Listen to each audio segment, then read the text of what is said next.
Sebelum melanjutkan, jangan lupa subscribe dulu, terima kasih. Bab 501 Teknik Kebangkitan Burung Vermilion.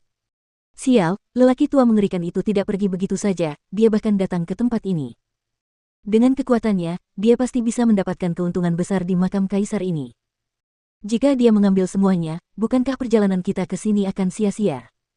Pada saat itu, Chu Feng diam-diam mengutuk. Dia tidak percaya bahwa lelaki tua berpakaian hitam itu akan memberinya keuntungan apapun bahkan jika dia mendapatkannya di makam kaisar. Bahkan jika dia benar-benar memberinya sebagian dari apa yang disebut hadiah, itu pasti bukan sesuatu yang terlalu berharga. Lagi pula, mereka berdua tidak saling kenal dan mereka hanya bertemu secara kebetulan. Dia tidak memiliki apapun padanya, jadi dia tidak perlu memberinya keuntungan apapun. Namun saat ini, Chu Feng juga tidak bisa berkata apa-apa. Dia hanya bisa berpura-pura tidak tahu dan terus maju bersama orang-orang dari dinasti Jiang. Awalnya, semuanya baik-baik saja. Semuanya normal. Mereka hanya bertemu beberapa roh jahat di jalan, tetapi mereka semua terbunuh olehnya. Saat mereka berjalan, mereka memiliki kekuatan yang tak terhentikan. Tunggu. Namun, tiba-tiba, Raja Monyet mengerikan yang berjalan di paling depan menghentikan langkahnya dan berkata, ada yang salah. Ada apa? Mendengar kata-kata itu, semua orang menjadi gugup dan bertanya dengan bingung. Di makam kaisar ini pasti ada penjaga dan rintangan. Namun, di perjalanan, kita hanya bertemu penjaga, tetapi tidak ada larangan atau rintangan. Kata Raja Monyet Raksasa. Senior, mungkinkah maksudmu seseorang telah datang ke tempat ini sebelum kita, dan telah menghancurkan penghalang di tempat ini? Kaisar bertanya. Benar sekali. Kemungkinan itu sangat tinggi, kata Raja Monyet Raksasa. Itu seharusnya tidak mungkin, kan? Jika memang seperti itu, setidaknya akan ada jejak kehancuran yang tertinggal, tetapi dalam perjalanan ke sini, aku belum melihat tanda-tanda ada yang rusak. Kata sang kaisar dengan ragu. Jika orang itu memiliki kekuatan yang luar biasa dan juga menguasai teknik pembentukan roh yang sangat terampil, dia bisa menghindari deteksi para penjaga dan tidak meninggalkan jejak penghancuran penghalang apapun. Pikirkan baik-baik. Banyak makhluk yang menjaga tempat ini adalah roh jahat. Makhluk-makhluk ini pada dasarnya jahat. Mereka bahkan memakan dan memurnikan spesies mereka sendiri dan saling membunuh. Namun dalam perjalanan, roh jahat yang kami temui memiliki kekuatan yang berbeda-beda, ada yang lemah dan ada yang kuat. Namun, mereka menjaga dengan tertib di satu area dan tidak saling membunuh. Ini hanya menyatakan satu hal, yaitu bahwa barikade sebelumnya memisahkan mereka dan hanya karena itu memaksa mereka untuk berjaga di satu tempat dengan disiplin. Saat ini, barikade telah dihancurkan. Namun, mereka masih tidak tahu. Jadi, mereka terus berjaga di tempat mereka sendiri dengan tertib. Raja Monyet Raksasa menjelaskan. Ini. Pada saat itu, beberapa orang mulai merasa tidak nyaman karena kata-kata yang diucapkan Raja Monyet Raksasa memang masuk akal. Dengan sifat roh jahat, jika tidak ada penghalang khusus yang memisahkan mereka, tidak mungkin bagi mereka untuk menjaga wilayah mereka dengan terkendali. Mereka pasti sudah membalikkan langit. Senior, Anda pasti terlalu banyak berpikir. Kekuatan penguasa makam kaisar ini sangat dalam. Metode yang dia kuasai mungkin tidak dapat kita pahami. Mungkin dia sudah memasang penghalang yang memisahkan roh jahat, membatasi hanya roh jahat dan tidak terdeteksi oleh kita. Setelah kaisar berbicara, semua orang menganggukkan kepala lagi dan merasa itu masuk akal. Lagi pula, orang-orang menduga bahwa penguasa makam ini adalah tubuh ilahi 10.000 tahun yang lalu. Ada banyak pendapat mengenai rumor orang itu, tetapi tidak satu pun dari mereka yang tidak aneh, mistis, dan misterius. Selain itu, metode seorang kaisar bela diri memang bukan sesuatu yang dapat mereka pahami. Saya harap begitu. Raja Monyet Raksasa tidak mau berdebat dengan orang banyak. Ia mengerucutkan bibirnya dan tidak banyak bicara lagi, terus memimpin jalan ke depan. Ada alasan di balik perkataan Raja Monyet. Jika kalian berhati-hati, kalian dapat mengemudikan kapal berusia 10.000 tahun.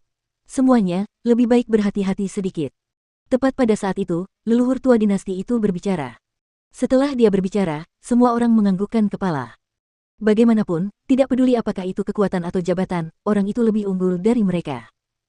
Selain Raja Monyet Raksasa, kemungkinan besar tidak ada yang berani menentang kata-katanya. Pada saat itu, hanya Chu Feng yang mengerti dalam hatinya bahwa Raja Monyet mengerikan itu benar. Jika tidak terjadi kecelakaan, lelaki tua berpakaian hitam itu seharusnya sudah masuk ke makam kaisar sebelum mereka. Dan ada dua kemungkinan mengapa lelaki tua berpakaian hitam itu hanya menghancurkan penghalang dan tidak membunuh para penjaga. Pertama, dia tidak ingin orang-orang itu tahu bahwa dia telah tiba di tempat itu. Itu juga sebabnya dia mengirim pesan mental kepada Chu Feng dan tidak menunjukkan dirinya dengan jelas. Kedua, dia sengaja ingin menggunakan para penjaga untuk menghentikan Chu Feng dan yang lainnya, dan ingin membuat Chu Feng dan yang lainnya mengetahui bahayanya dan mundur. Tetapi di titik manapun, Chu Feng merasa dia tidak boleh memberitahu orang banyak tentang lelaki tua berpakaian hitam itu karena jika dia memberitahu, semua orang pasti akan mundur karena mereka tahu batas kemampuan mereka. Namun, Chu Feng masih tidak ingin menyerah karena selama dia mengingat wajah-wajah anggota keluarga Zi dan mengingat bahwa Ziling masih menunggunya di keluarga Zi, dia tidak sabar untuk menjadi lebih kuat. Jadi, dia tidak ingin kehilangan kesempatan untuk pergi mencari makam kaisar. Karena itu, Chu Feng tidak mengatakan apa-apa.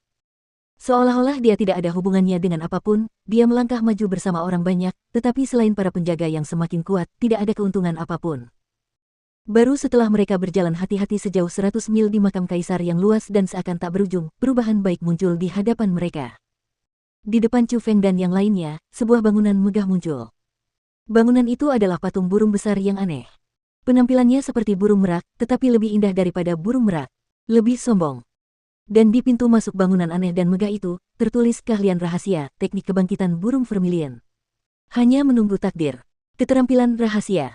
Itu memang keterampilan rahasia. Pada saat itu, semua orang terkejut dan gembira. Bagaimanapun, keterampilan rahasia seperti legenda. Itu adalah harta yang tak ternilai, hal-hal yang hanya dapat ditemukan secara kebetulan dan tidak dicari.